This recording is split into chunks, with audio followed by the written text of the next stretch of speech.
Hello and welcome to Qualys Pro Tips. In this video, I want to show you how to retrieve Qualys Asset data via API and how to break that data out into an additional reference query. For most users, Qualys has a limit on how many concurrent API queries can occur, which is 2. So I want to show you how we can reduce that number of concurrent API queries, but still get the additional table data that can be utilized in your visualizations. So if you get value out of this video, give it a thumbs up and subscribe to the channel. And if you have any video ideas or questions about how to do something with Qualys, either with Power BI or with the native Qualys UI, post that in the comment below. Now let's get started. My asset data API query will include some optional parameters so that I pull additional data for each asset, such as the TruRisk score, asset risk score, and asset tags. So as you can see, I have my asset info API URL with the additional parameters here, right? So we have our base URL, which is the action equals list. And then we're going to show tags for asset tags, show asset risk score, and show the TruRisk score. And this will be useful when we want to break out additional visualizations based on that type of data.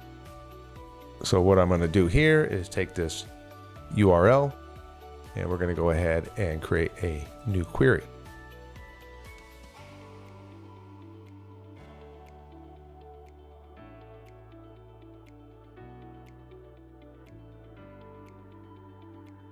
Okay, so we have our response table. We're going to go ahead and transform this data. If you want to give the data a friendly name and not just look at response, you can go over here and give it a nice friendly name such as Qualys Asset Data. I like to format it like this, as you'll see in a minute when we break this out into an additional table. We have our host list. We're going to go ahead and break this out. I'm not going to use the original name, so we're going to keep that. Break out the additional data here.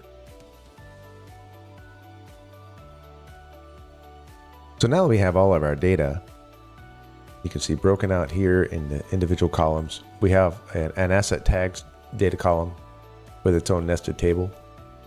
And if we break that out,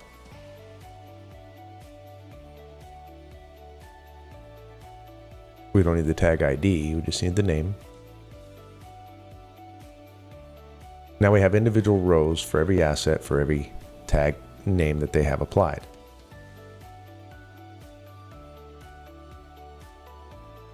Let's go ahead and close and apply that.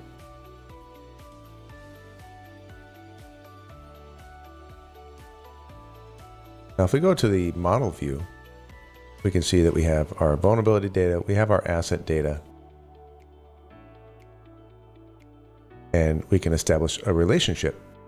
Now, one challenge we're going to have here is because we have multiple rows within the asset data table that it's going to kind of red flag it as having no unique relationship.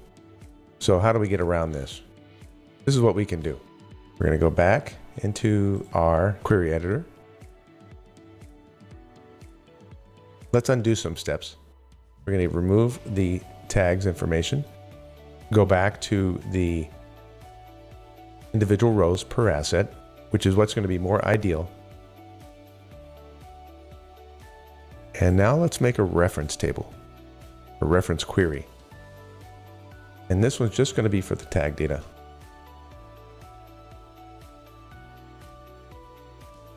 And I'm going to select the ID and the IP and the tags data, and we're going to remove all the other columns.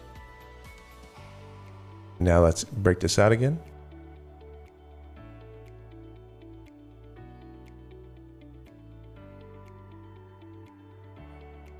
There we go. So now let's go ahead and close and apply.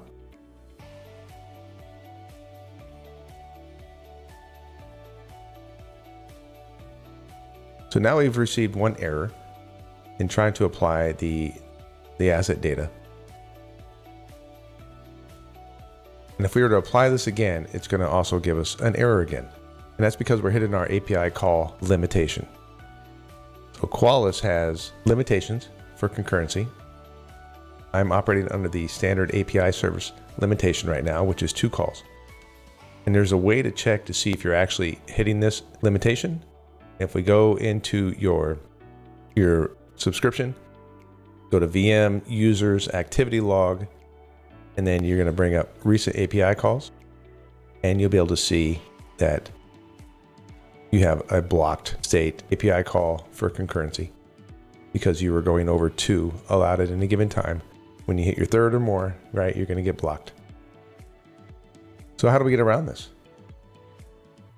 So what we're going to do instead is we're going to go back at this query, and we're going to go into asset data, right click on it, uncheck enable load. So basically disable the loading of data for this particular query. And now let's go ahead and just click on apply in the menu here. So it's only going to load up the data through API for that one query. And now we can go and re-enable the load for this one. And now we can close and apply.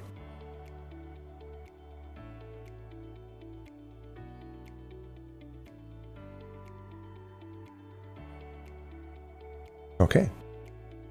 And we can see that the relationships have been established automatically. So the asset tags is related to the asset data, and then the vulnerability data is going to be related to the asset data. And it's utilizing the ID field in both cases. And that's the end of this video. I hope it was useful, and stay tuned for more to come. Cheers, everybody.